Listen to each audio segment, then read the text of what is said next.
Alors bonjour pour cette deuxième vidéo dans laquelle je vais vous présenter donc l'enceinte pour TV Sonos Beam que je viens tout juste de le recevoir, donc il complétera mon kit Sonos One.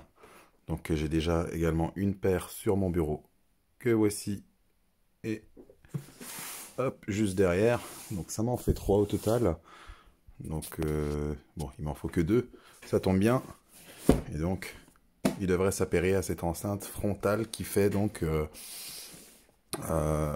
les deux enceintes avant, droite et gauche, plus centrale.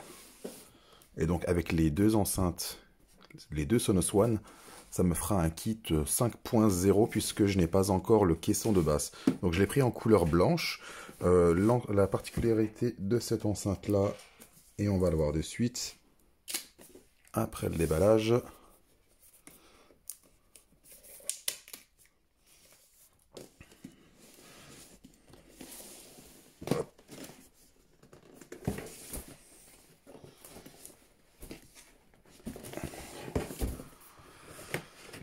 il n'est pas forcément venir.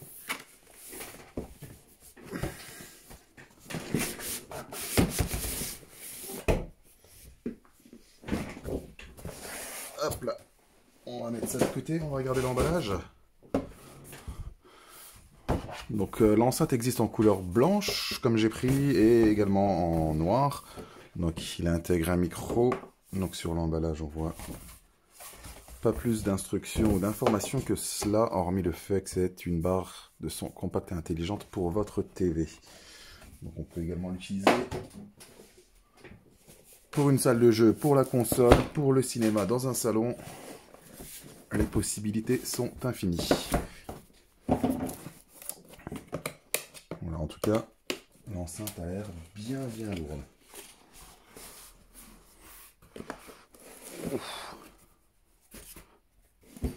Pas mal, emballé dans un petit coton, une petite ouate, une petite boîte d'informations. Qu'est-ce qu'on retrouve à l'intérieur?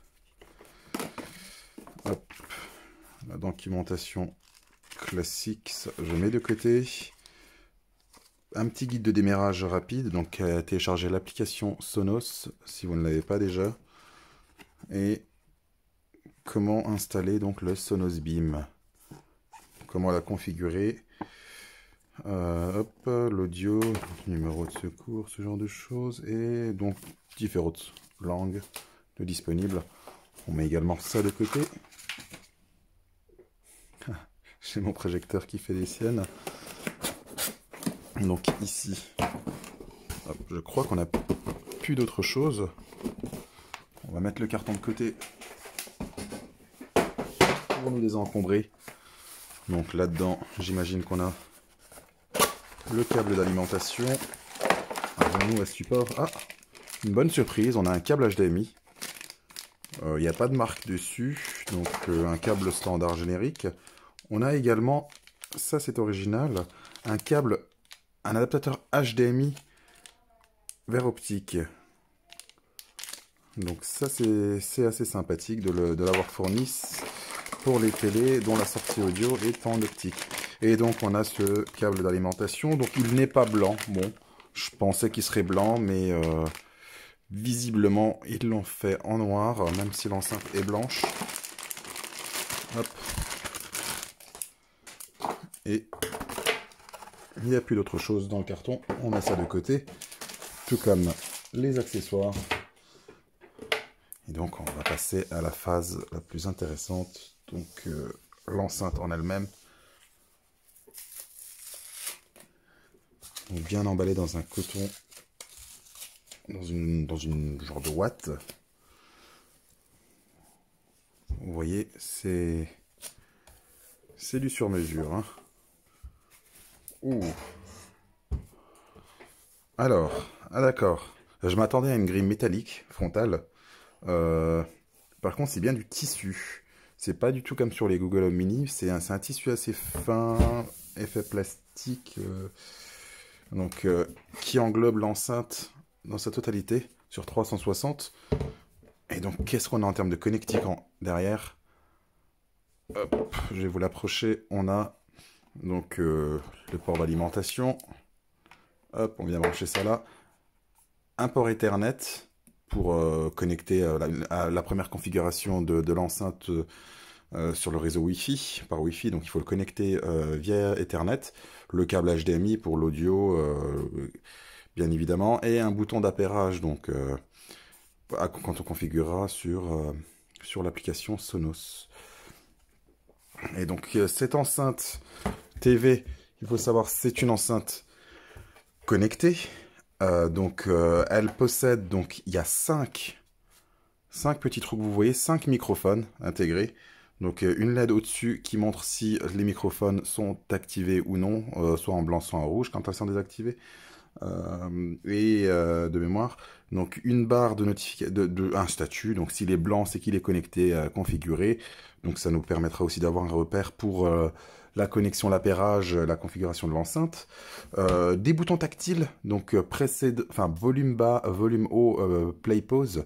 Et donc ce qui est intéressant également, c'est quand on veut changer de musique, par exemple sur Spotify ou Deezer, il suffit de glisser son doigt depuis la gauche vers la droite. Et ça nous permettra donc de passer à la piste suivante ou à l'inverse, de droite vers la gauche, pour passer à la piste précédente ou revenir en début de lecture.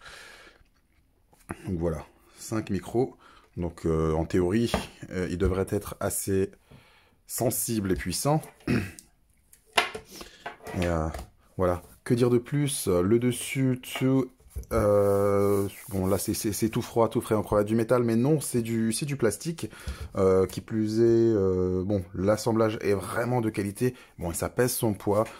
J'espère avoir un bon son là-dessus. Je suis très satisfait donc des 2 enceintes Sonos One que j'ai sur mon PC, mon bureau, qui fonctionnent à merveille. Et donc là, je pense que celui-ci sera clairement un cran au-dessus. Il n'y a pas de doute là-dessus. Et donc, il faut également savoir, donc, il est compatible Google Assistant, donc avec Google Home, hein, donc quand on dit OK Google, et également Alexa. Donc, vous avez le choix de configurer les deux. Il faut savoir, donc bon, moi je l'ai acheté là, je l'ai reçu aujourd'hui, on est en octobre 2019, novembre 2019 autant pour moi, mais à la première configuration donc de Google Assistant, ils offrent une Chromecast 3. Donc ça, c'est gentil de leur part. Donc j'ai déjà une Chromecast, la version 2. Bon, j'aurai la version 3 à la première configuration, donc via un code que je recevrai sous 24 heures. Donc si vous voulez profiter de cette enceinte-là et profiter de la promotion, donc l'offre de remboursement en quelque sorte de Google avec la Chromecast 3, c'est très intéressant de la prendre maintenant, sachant que la Chromecast doit valoir dans les 39 € en ce moment. Donc il est très rarement remisé. Donc n'hésitez pas, profitez-en. Donc les enceintes vont se connecter à ces deux-là qui seront placés à l'arrière de mon séjour et devraient fonctionner donc en toute harmonie via l'application Sonos qui s'occupe de tout. Et donc la calibration, c'est très simple, il n'y a pas besoin de microphone. Je devrais simplement prendre, tout comme lors de la configuration de 2 enceintes, mon téléphone et de faire un mouvement de haut en bas pour que l'enceinte voilà, reconnaisse, on va dire, un petit peu le volume de la pièce et la disposition des enceintes pour avoir un effet, une calibration donc ultra précise. C'est assez impressionnant, je dois vous l'avouer. J'ai mis des enceintes ici, quand je suis au milieu, je ne peux pas distinguer le son s'il vient de droite ou de gauche. J'ai l'impression qu'il vient vraiment en face de moi et c'est quelque chose donc qui marche à merveille. Donc je pense l'effet surround avec cette enceinte Sonos Beam sera bien meilleur, ça je n'en doute pas. Voilà, j'espère que vous avez apprécié cette vidéo. Bon, je suis encore à mes débuts, on va dire, hein, donc c'est simplement pour vous présenter les produits que j'achète, on va dire que je reçois, plutôt orienté high-tech. Si vous avez des questions, de remarques ou des demandes spécifiques, n'hésitez pas à me les demander en commentaire. Bon, vous n'êtes pas forcément nombreux en ce moment, mais il n'y a pas de souci, donc ça me fera plaisir de voir vos retours, vos commentaires, et donc de répondre à vos questions. Je sais que je le fais pas mal envers mon entourage ou sur des forums sur Internet où je suis très actif. Mais voilà, donc je me suis dit qu'à un moment donné, il faudrait passer à la phase vidéo euh, pour que ça profite au plus grand nombre, notamment à travers YouTube. Voilà, merci à vous et passez une bonne journée, à bientôt. Au revoir.